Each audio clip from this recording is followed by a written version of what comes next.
Hello and welcome to the MBOM podcast, where you'll learn to master the business of yoga. MBOM is a proud part of the Wander Barn Podcast Network, and I'm your host, Amanda Kingsmith. I'm a 500-hour registered yoga teacher, a yoga business coach, and a total business geek. Here at MBOM, you'll learn everything you need to know to create a sustainable yoga business by learning from myself and guests from around the world about how they built their yoga businesses, and about how you too can become a successful yoga teacher, studio owner, and much more. All right, let's dive in.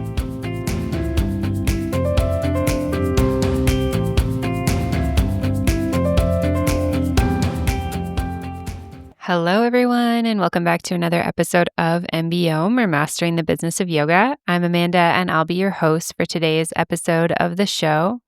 And today on the podcast, we are going to be talking about some yoga business basics.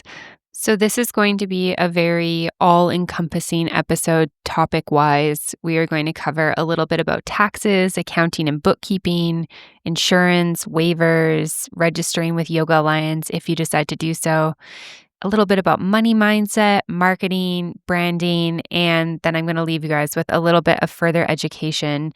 And for those of you who've been following along over the last couple of weeks, then you know that this is episode 5 of the Send-Off series. If you are new here and you're like, what is happening?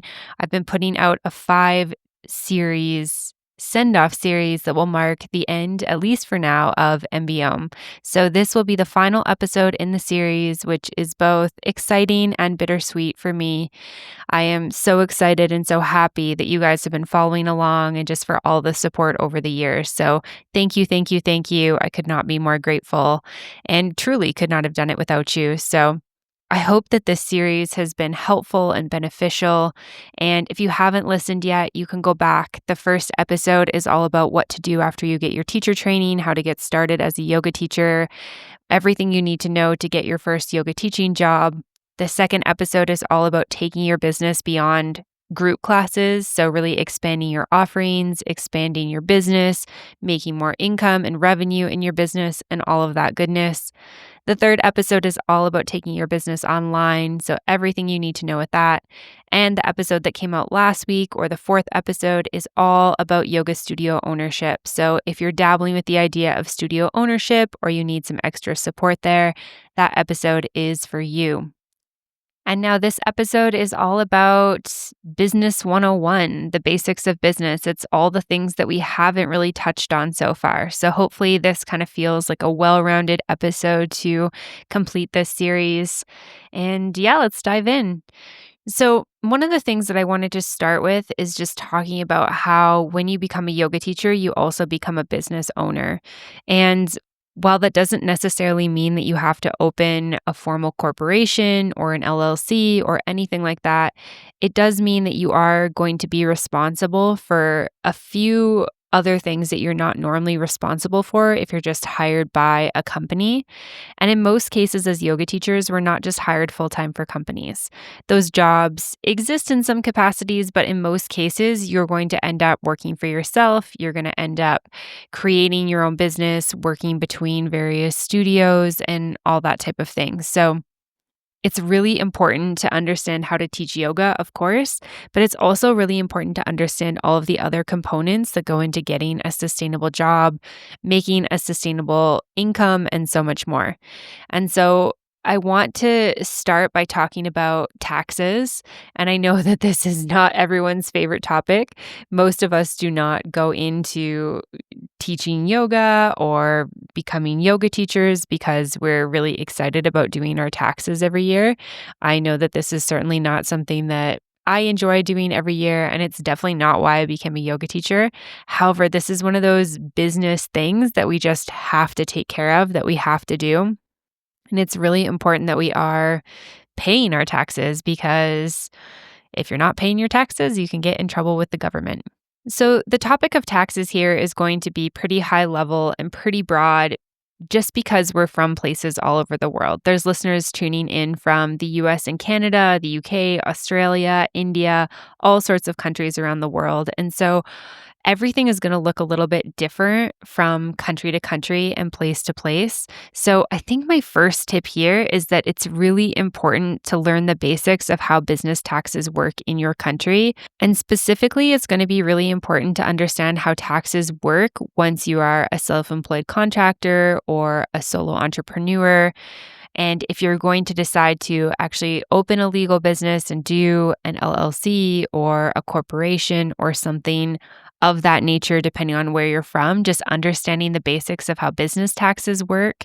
So, this is something that you could use AI for if you wanted to. Ask ChatGPT or whatever AI you're interested in, or you could consult or connect with a local accountant or tax advisor and just asking questions about how taxes are going to work for you as a yoga teacher. So you can tell them your financial situation, you can tell them how much money you're bringing in approximately, if you have money from other jobs that you're working, if you are in a partnership or a marriage in which your partner is bringing money, if you have dependents, all that type of stuff is going to matter.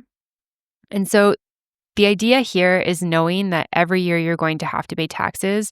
And when you're not working for a full-time company, you're going to be responsible for declaring your own income and then paying your taxes on it. And there's going to be a lot of different, considerations and stuff, just depending on where you're from, your income level, all that type of stuff.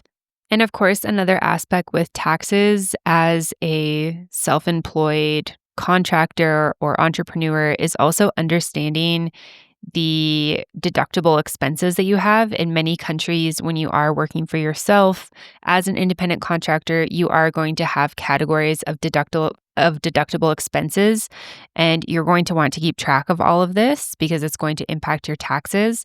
So this is going to be something for you to research, for you to look into, for you to learn about, for you to ask a tax accountant as well. So I would definitely sit down and just understand how taxes work in your country, understand what the tax rates are, how much you're going to have to pay approximately, understand if you can expense things, if so, how much you can expense, et cetera, et cetera. And so since tax season happens every year and we are going to be obligated to file taxes, even if we're not making a lot of money, I want to talk about a couple of universal principles specifically for organization and bookkeeping and accounting. And so the first thing that I would really recommend is separating your business and personal finances. So opening a dedicated bank account for your business expenses that's different than your personal finances. If you already have a couple of different accounts, you could just separate them and make sure that no income or expenses is coming out of those accounts. And I would also make sure that you have a debit and or a credit card to put your expenses on. So you have an account where you can receive your income specifically from your business, from your teaching, and then also somewhere where you can pay for your business expenses. So if you are able to deduct expenses, something like buying yoga mats for your classes would be an example of this. And you want to put that expense that's for your business on the credit card or the debit card or have it come out of the account that is linked to your business. This is going to make things significantly easier come year end when you have to do all of your tax organization. The first year that I was working for myself, I had everything, let's just say a little loosey-goosey, and I just had income coming in all these different places. Like some of it was going into my Canadian bank account and some of it was coming into Wise and some of it was coming into PayPal. And I had some of my expenses going out on a personal credit card and others going out on an American Express, and trying to organize all of that at the end of the year and just make sure I had everything organized and that all my ducks were in a row and that I didn't miss anything meant going through months and months and months of statements, account statements, credit card statements. And after that, I was like, okay, never again. Definitely want to organize this. So just right from the get-go, I would make sure that you've got your specific accounts set up. And then similarly, I would make sure that you're tracking your income and your expenses consistently. There are apps where you can do this, but something as simple as a spreadsheet is going to be really easy. In fact, I just sat down and did my monthly organization. I have a notification that comes into my calendar, and it's my reminder to sit down and reconcile all of my accounts and put all of my income and expenses into a spreadsheet, pay all of my credit cards, pay my rent, all of that type of stuff. So it just keeps me very organized month to month. And honestly, it only takes me about 30 minutes. And this saves me hours and hours when it comes to the end of the year because everything's so much more fresh and top of mind for me. So I would definitely recommend scheduling something in your calendar, whether it's the end of the month or the beginning of the month or mid-month, whatever works for you based on your schedule, just to sit down and make sure that everything's organized. You can use a simple spreadsheet to account for your income and expenses, or you can use software like QuickBooks. There's lots of other softwares out there that can help you. You can also file your taxes online using softwares. One of the ones that I like that works well in Canada is TurboTax. It's very affordable. It's very, very straightforward, and it prompts you with everything that you need as a self-employed yoga teacher. So these are some things that can kind of help you just to stay on top of everything kind of month to month. And like I mentioned before, doing this work month to month will just make tax season much easier, much more bearable. And I mentioned before that I've had years where I've been very disorganized, and I've also had years where I've been much more organized. And the years where I'm much more organized, I just feel very thankful and grateful to myself that I've stayed on top of everything. So this is just a really important business basic that, like I mentioned before, we did not become yoga teachers to start doing our own accounting, but it is something that is really important. And, we are responsible for taxes, accounting, bookkeeping, and just something that we need to stay on top of. And of course, remember that there's always people that you can pay for this. If this is really not your forte and you've got the cash, you can hire an accountant, you can hire a bookkeeper, you can hire, an assistant who can kind of be responsible for keeping track of this. So just know that you can always reach out and hire help if you do need that.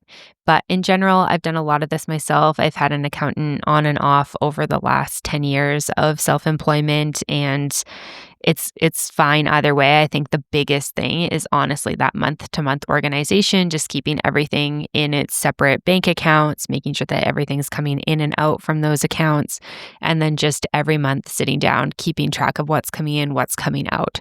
I think that's very, very key for me. So hopefully that's helpful for you when it comes to accounting, taxes, and bookkeeping. The next thing I want to talk about is insurance. And we have some really great episodes of the podcast on insurance. I've interviewed somebody from Arthur J. Gallagher, which is a great company for Canadian yoga teachers registered with Yoga Alliance, as well as somebody from Be Yogi. Be Yogi is definitely my go-to recommendation for yoga teachers, particularly yoga teachers who are based out of the United States. And they talk a little bit more in depth about what insurance is, why it's important, and they go much more in depth than I'm going to go in this episode. We're going to cover this in just a couple of minutes. I think the basics to know here are that limited liability insurance is necessary for every yoga teacher. This is something that I always teach yoga teachers in teacher trainings, that you should be coming out of yoga teacher training having your insurance ready to go before you're ever teaching in a studio.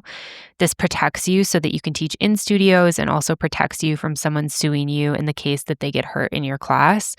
The biggest question I often get asked is this really necessary?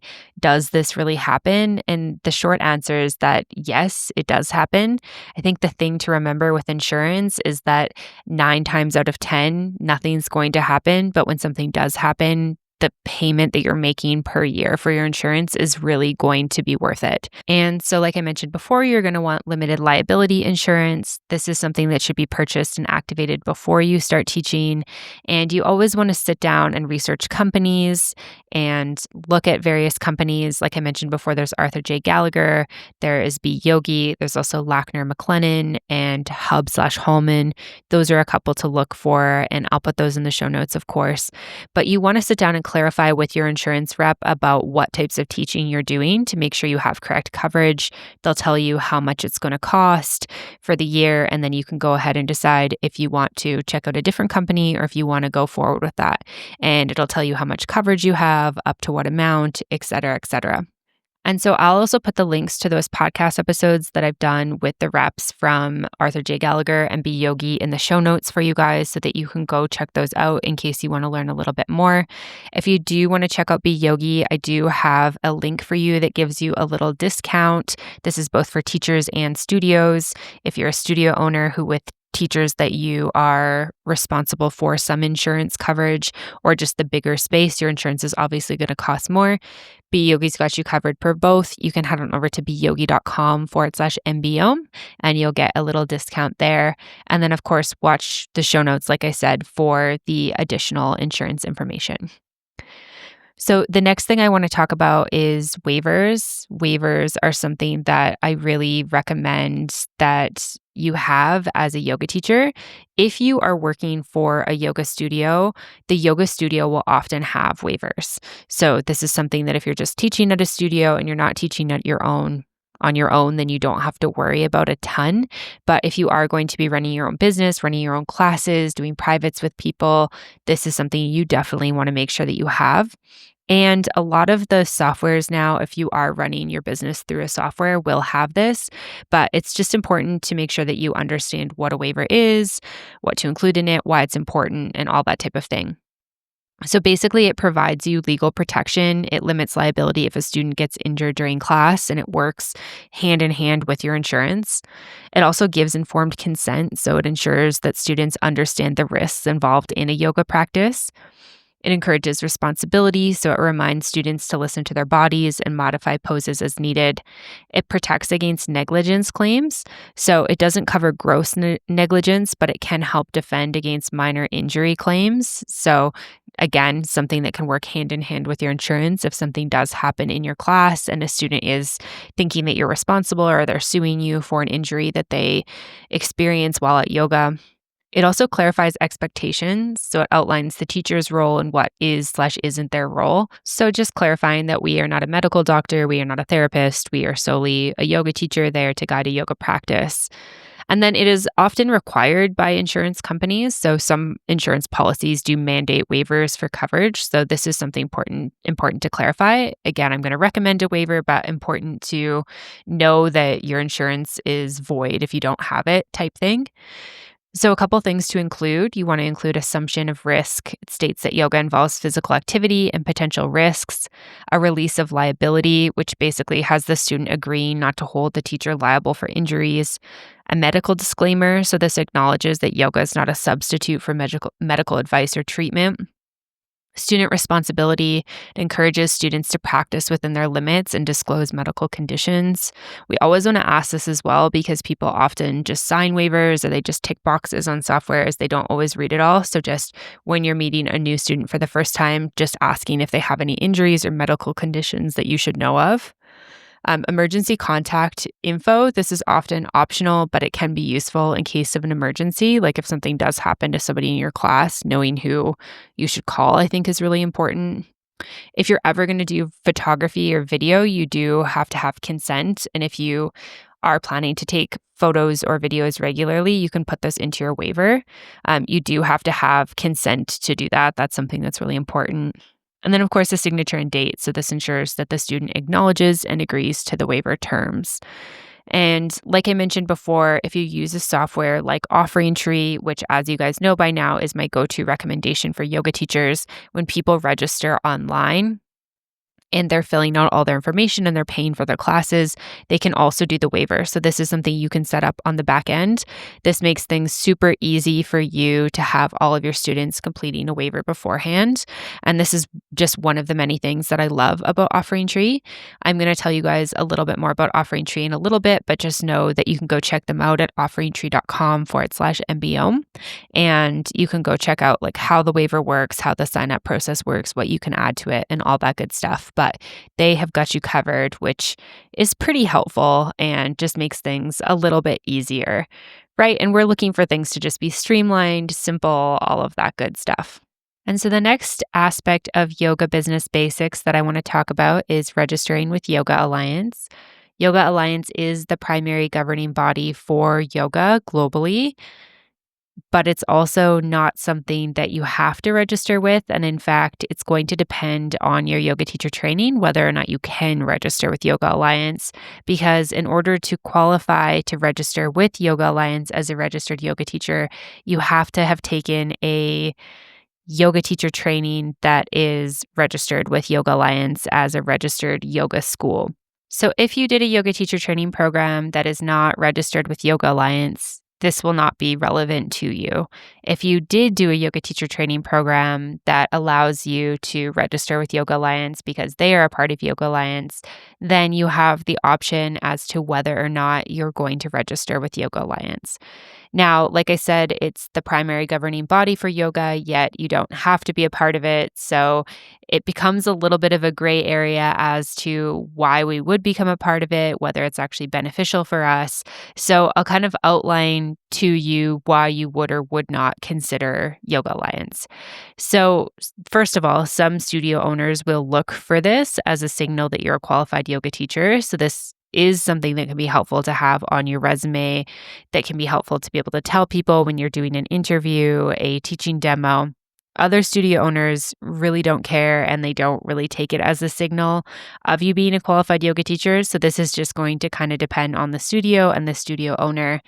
The other benefits of Yoga Alliance is that you do get discounts on some products, and they also have a great backlog of continuing education. Plus, they're continuing to put out lots of great stuff. So they are trying to create value for their yoga teachers. You do have to pay per year for Yoga Alliance. So, for example, for a 200-hour yoga teacher, at the time of recording, the initial cost is 115 USD and then 65 USD per year after that. So, it's a pretty small amount when you consider per year to be a part of this if you qualify. But at the same time, if you're kind of like, I'm just starting my own business, I'm going to teach my own classes, my students really don't know what this is all about, then you don't necessarily have to worry too much about it. It is the largest and most recognized yoga certification body worldwide. And so this can be something good if you're going to be teaching in large studios or especially international locations. If you did a teacher training kind of locally to you and then you're applying locally, lots of studio owners might know about the teacher training you took and its reputation and how well you were certified, et cetera, et cetera. If you're teaching globally, I think it's really great to have Yoga Alliance and to be able to say that you're a 200-hour or 500-hour registered yoga teacher. And it registers teachers in schools based on minimum training standards. So it does kind of signal that you have at least gone through a decent level of training. And yeah, like I said, they offer continuing education, which is called the YACEP, and as well as they have liability insurance discounts and discounts off of other things like props and softwares and all that type of thing. So what I would advise that you do is go look at Yoga Alliance. You can go sign up for a free account. You can pop around their website, see if it makes sense for you with where you're at the stage in your career. For some people, it might make sense. And for other people, it might not make sense, just depending on what you're planning to teach. But just know that this is an option for you with your yoga business. Okay, so the next thing that I want to talk briefly about is money mindset. And I do have some bigger podcast episodes on money mindset. This was something that I worked on a ton back in like 2017, 2018. I was doing a lot of work on money and money mindset. It was a very important topic. I covered it a lot on the podcast and just in my life in general. And I never really think that we're done with this topic. I think it's so important. So the reason why we talk about this is because when we become an independent contractor or a solopreneur or a business owner or an independent yoga teacher who's running your own yoga business, we are going to face the conversation of money. It becomes very different from like, this is what this job pays, and this is how you can get a raise, and this is when we do annual reviews, et cetera, et cetera. All of a sudden it becomes, how much do your classes cost? How much do you charge for privates? Do you offer discounts? Do you have sliding scale? How do you accept payment? We're really going to be involved in the conversation around money. And I think it's really important for us to remember that money is our currency exchange right now. And I'm a big fan of trades. I think it's really great to have the service of yoga to offer other people and to be able to trade. However, there's just certain things that we're not going to be able to trade our services for. And I think a big one is going to be rent or mortgage, as well as groceries. And so at the end of the day, we need to be able to have money in our bank accounts, in our pockets, to be able to pay for the roof over our head and the food that we're putting on our table. And these are things that we need to live. And so it's really important that we feel comfortable with the conversation of money, that we feel comfortable asking for money, exchanging our services for money, and just getting comfortable saying how much we charge and how much it costs to work with us and all that type of thing. So it's really important that we get clear on what our mindset is around money and how it can impact us and how we feel about receiving it, giving it, all that type of thing. So, one of the first stages with this is our money story. So, it's really important to get clear on the story that you were told about money growing up. This is going to be both from whoever raised you as well as society around you. So, the example that I've always given with this is that when I was growing up, I was told that there were three things that we don't talk about with people publicly: religion, politics, and money. Obviously, a lot of things have changed in today's current climate and landscape. But I think that money is still a little bit of a taboo topic. We're often not talking about how much money we make publicly. We're not putting that on Instagram for the most part. We're not, putting it out to our students how much money we're making as a teacher. And so when we've been told something like we don't talk about money and money's a bit of a taboo topic, we have to really rectify this in terms of like what is private for us and what is something that we need to get comfortable with.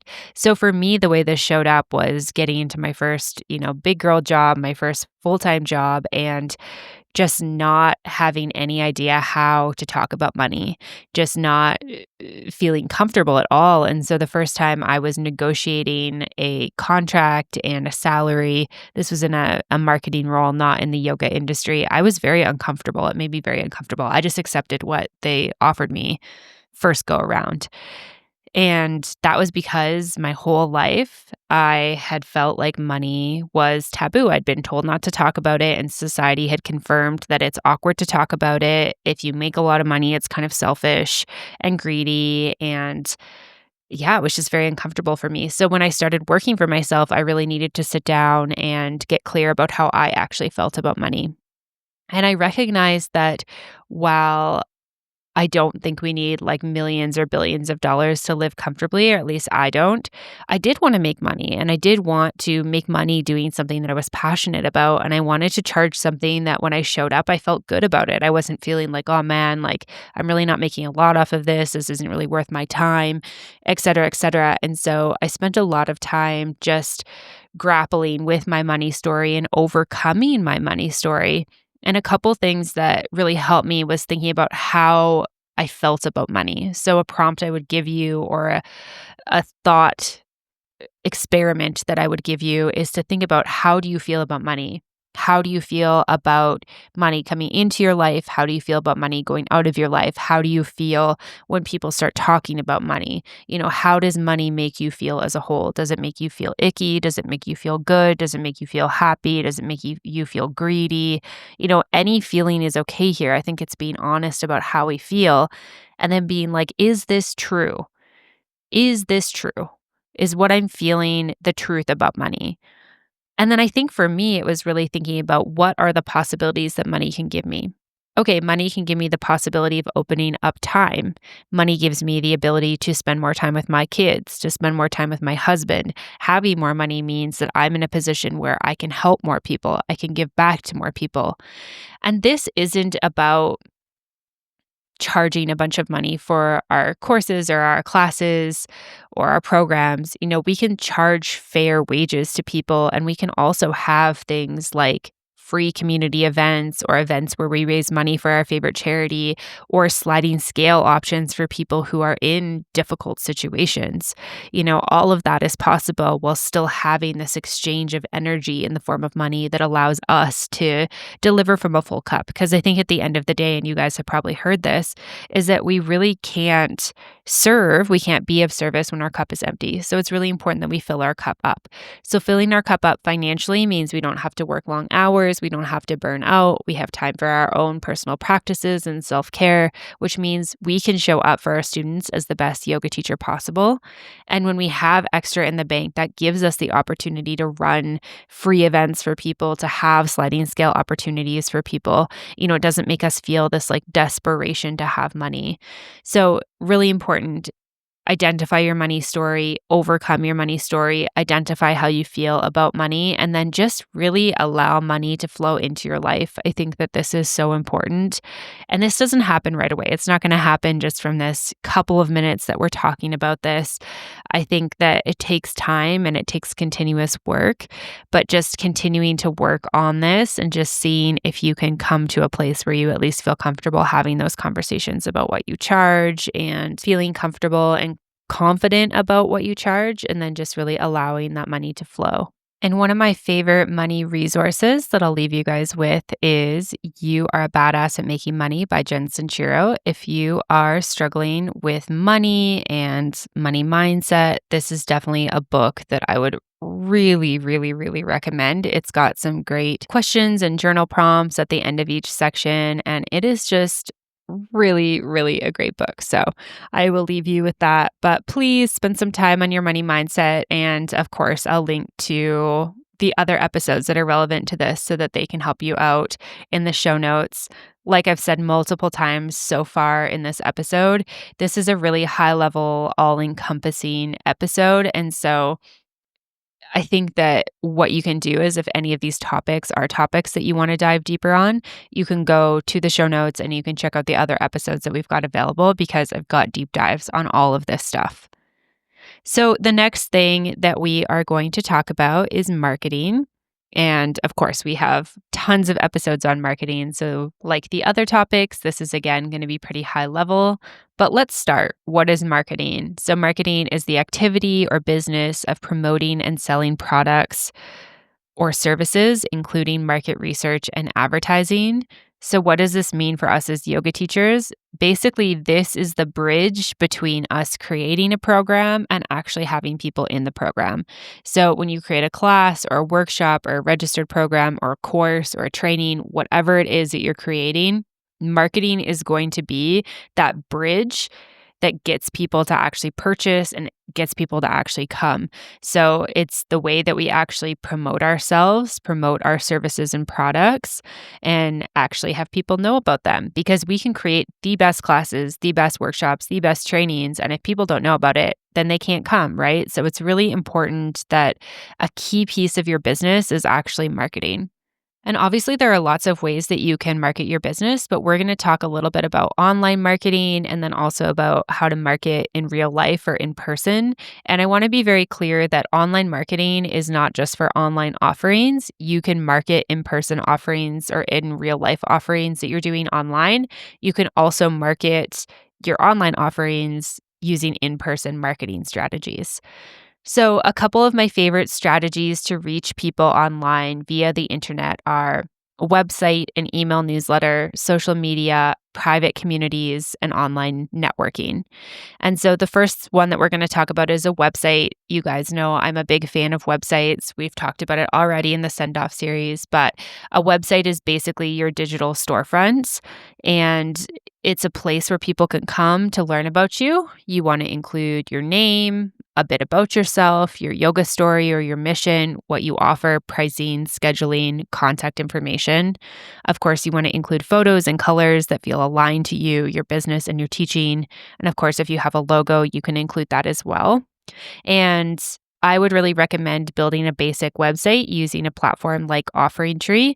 Offering Tree is a one-stop shop for all things yoga business. And so they can really help you with building out your business without having multiple platforms and multiple softwares. You can build your website. You can integrate all of the things that I listed there super, super easily. And that includes your class schedule, your offerings, your pricing, your scheduling. People can purchase and book with you right there, get in contact with you, which makes things so much easier, especially if you are a non-techie yoga teacher. Like if you're somebody who's like, hey, I just want to teach yoga, this is so overwhelming, Offering Tree is definitely for you. You can go check them out and get a little discount code at offeringtree.com/MBO. And I'll be talking about them again in this episode. So you'll definitely get to hear about them more and learn a little bit more in just a little bit here. And then one of the things that I would also recommend having on your website, which is also the next marketing strategy, is an email newsletter.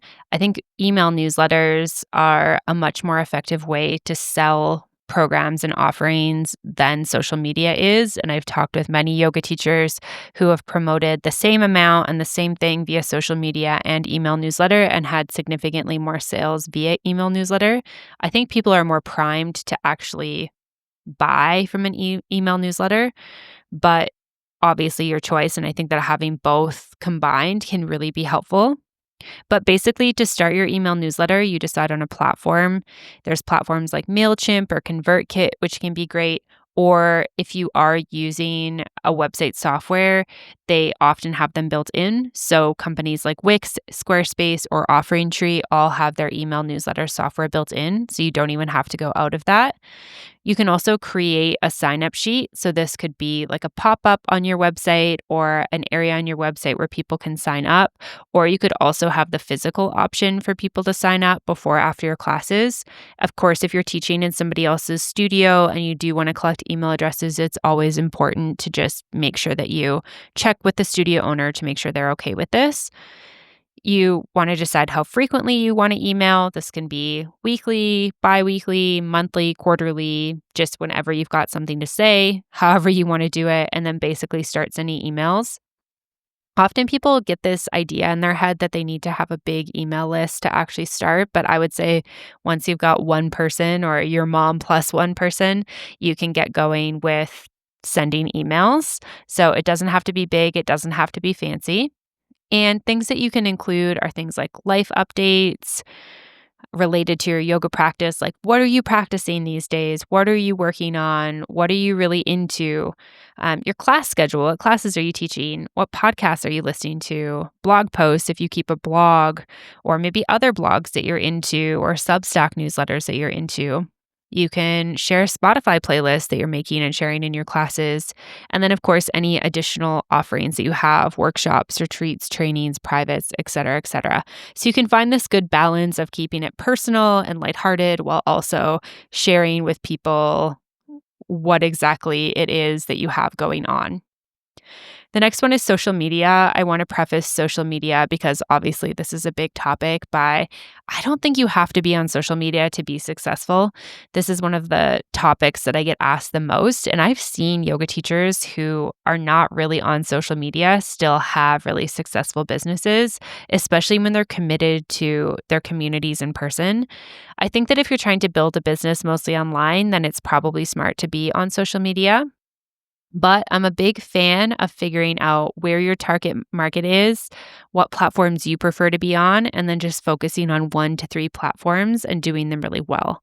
So for me, I really prefer to be on Instagram and Facebook groups.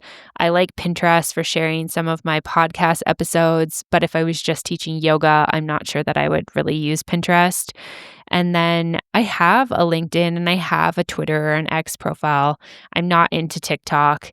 And I found that Facebook, I just don't really get much traction on my business page anymore. So I feel like for me, really focusing on Instagram and then my email newsletter has been good for my podcast. So again, think about where do you hang out? Where do you like to be? What platforms are you interested in?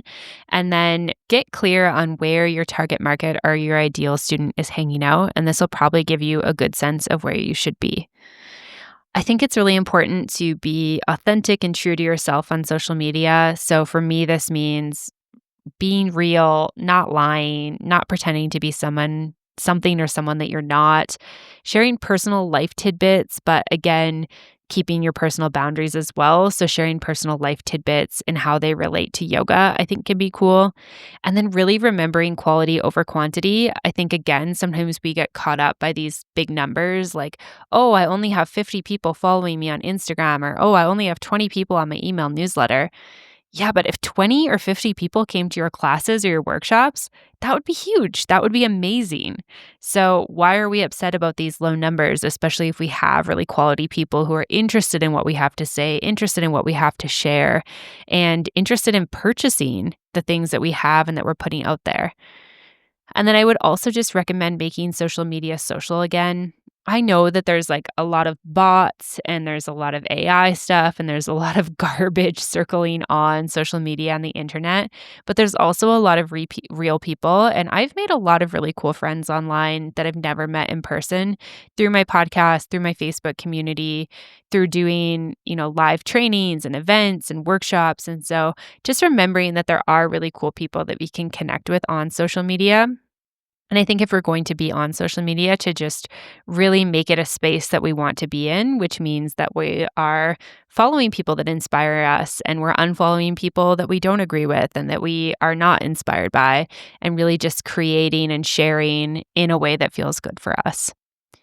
So, the next thing with online marketing is private communities and online networking. So, this could be private Facebook communities, or this could be like online events or workshops or other communities outside of Facebook.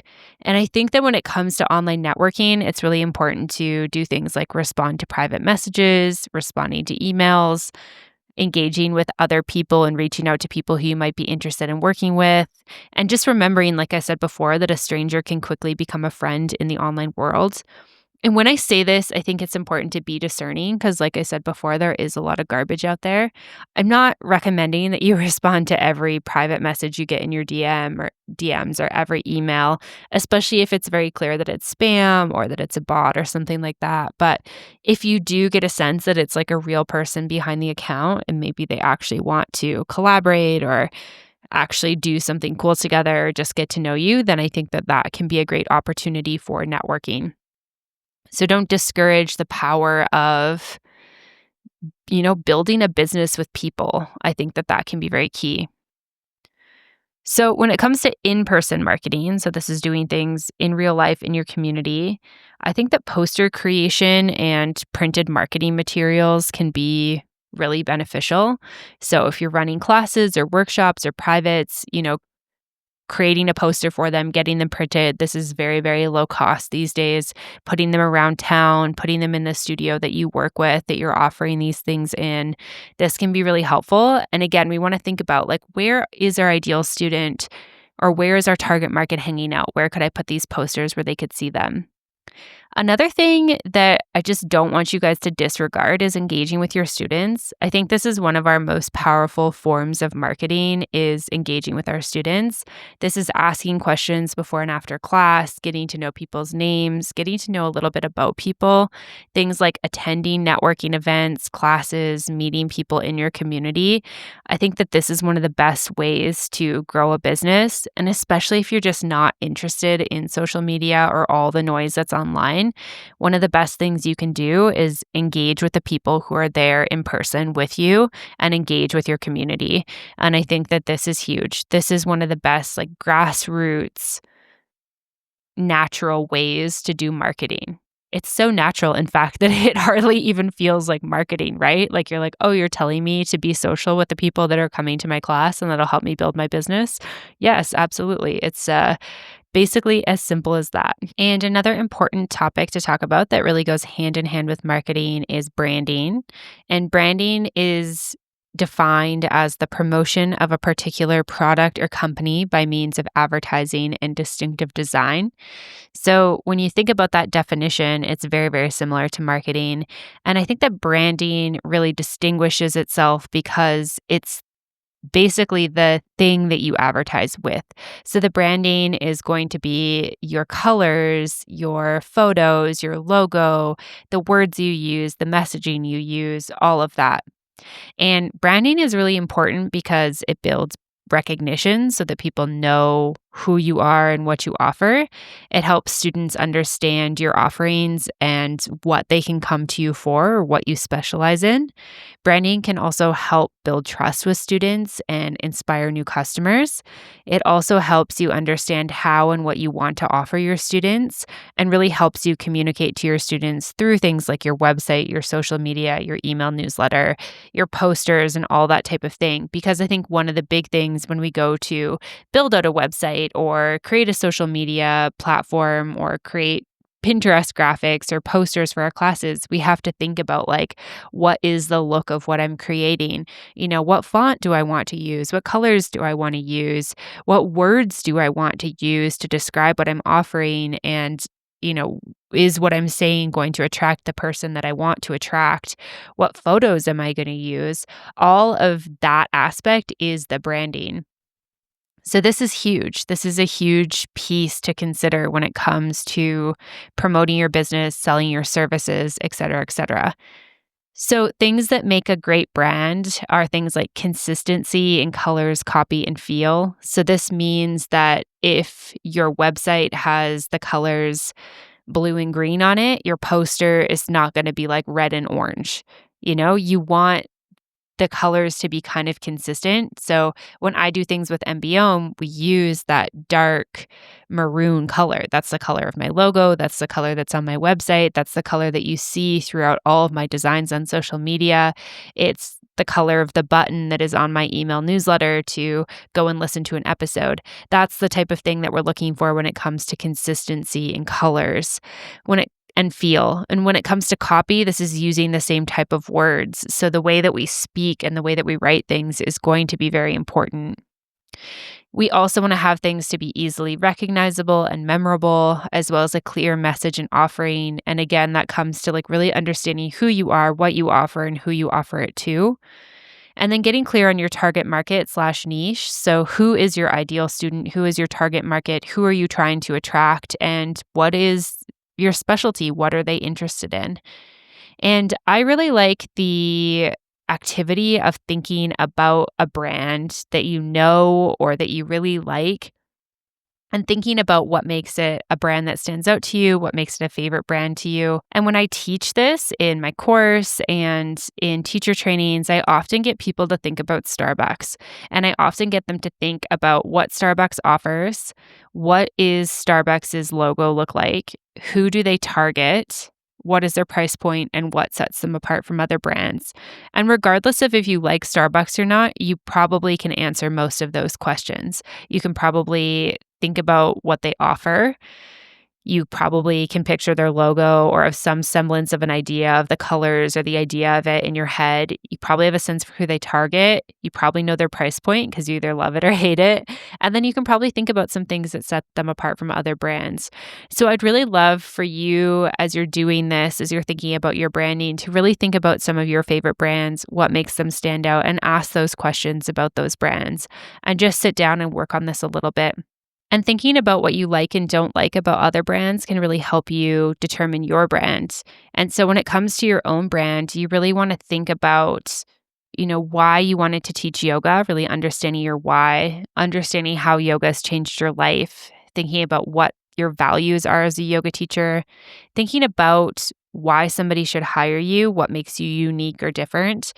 Of course, thinking about who your target market or dream student is, and then consider some of your favorite yoga classes and your favorite teachers and think about why you like them. What are the characteristics that you like about these classes, that you like about these people, and thinking about if there's anything that you want to incorporate into your classes and your teaching style from some of your favorite teachers and your favorite businesses. And then some other things that you want to consider when it comes to your branding is choosing a name. So you could be like first name, last name yoga, or something special yoga. Like I could be Amanda Kingsmith Yoga, or I could be Mastering the Business of Yoga. You want to think about who you are, what do you offer, what do you want to be known for, and what do you want people to think of when they hear your name? Are you fine with them just knowing you as a yoga teacher, or do you want a more distinguished brand? And then you want to think about your colors, your logos, what fonts you like, what colors kind of call to you. Do you want a logo? And if so, what do you want it to look like? What do you want it to represent? And again, remembering that things like fonts, colors, these are things that we're going to incorporate across all platforms. So this is something you really want to make sure is colors that you like. And of course, you can always rebrand and do things different. That's totally fine. But you do want to make sure that you feel comfortable and confident with what you're creating and that it's something you like. So really sit down and think like, is my brand a bit more like these kind of earthy tones? Is my brand a little bit more like sea colors? Is it more like sky colors? Is it more like pastel colors or dark colors? What colors do you really like? And going online and just kind of looking at colors or looking at logo ideas, I think can kind of help give you some inspiration. Messaging is huge. This is the words you use to describe what you do, the words you use to describe the benefits of your offerings, the words you use to promote and sell yourself and your offerings. So, your messaging should really be aligned across all of your online platforms and really across all your platforms in general. It should really speak to that target market and that student that you really want to attract to your classes. And your messaging should reflect the pain points your students communicate to you when you teach them. So if you're offering a workshop on helping people with lower back pain or back pain, then you really want to have messaging that reflects those pain points back to your students. Like, do you wake up in the middle of the night with a tight back? Do you wake up in the morning and have a hard time getting out of bed? Do you sit down at your office chair and you struggle to get up after that? These might be things that your students have told you they struggle with. So you're reflecting that back to them, the things that they struggle with and then how you're going to help them. And of course, your messaging should be authentic and aligned to who you are as a yoga teacher. And I honestly think that messaging might be the most important part of a brand because the colors we can change, we can play around with. Photos, of course, are important for that imagery. But what we're saying to people and how we're speaking and the words we're using, I think really convey who we are.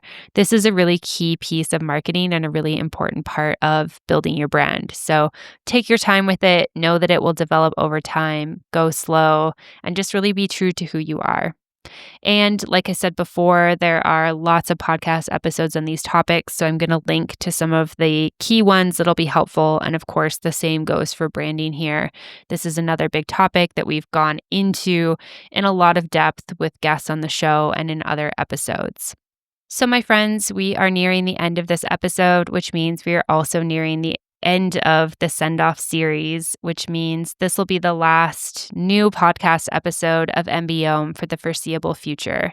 So the last thing that I want to leave you with is a little bit on further education. Now that I'm not producing new episodes of the show, I really want to make sure you guys are set up for success and getting the best information from other people who are still teaching and still offering really, really amazing information, workshops, etc. for you.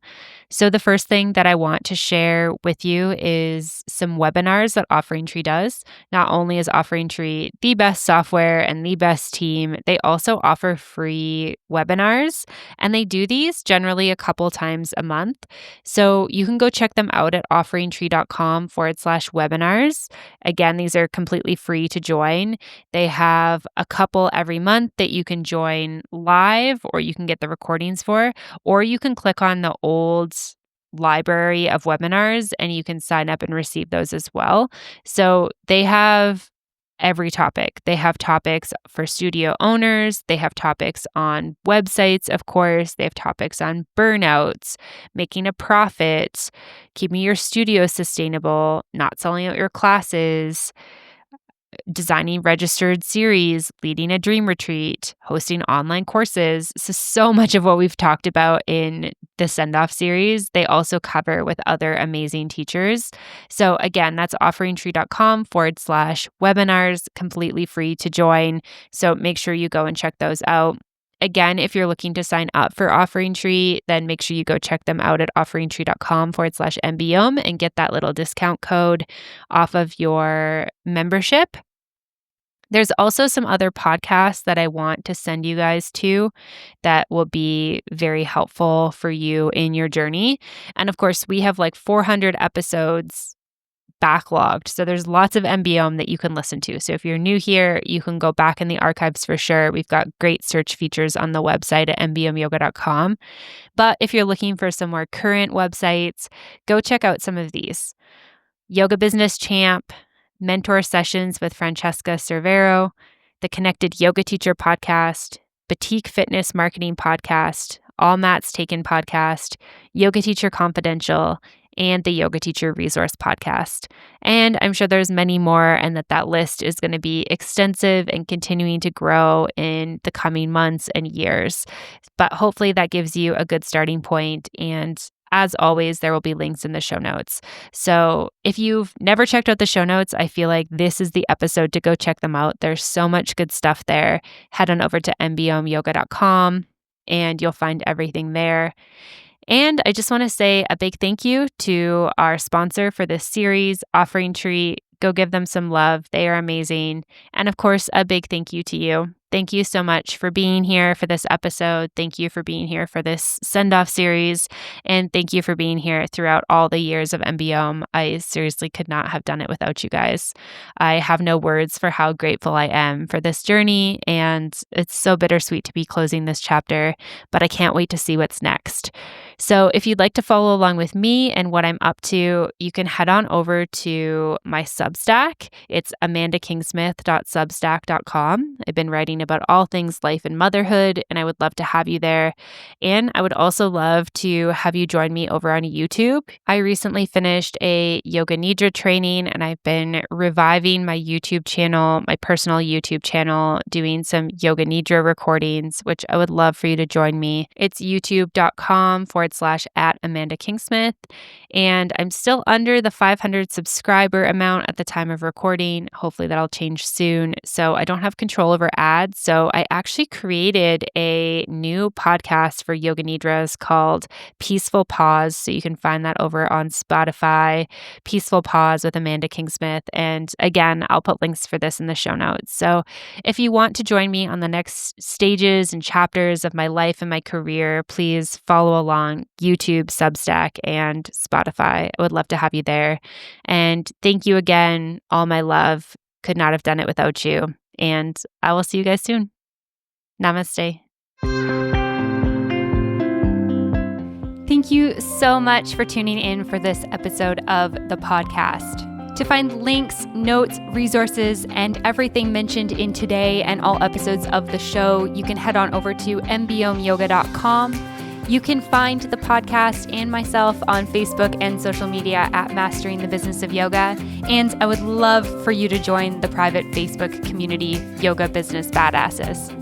If you have any questions, comments, or feedback, please make sure you reach out to me at info@mbomyoga.com. And last of all, if you enjoyed this episode of the show, please make sure you hit subscribe and leave a review for the podcast. It would mean the world. Thanks so much for listening, and I'll see you next week. Namaste.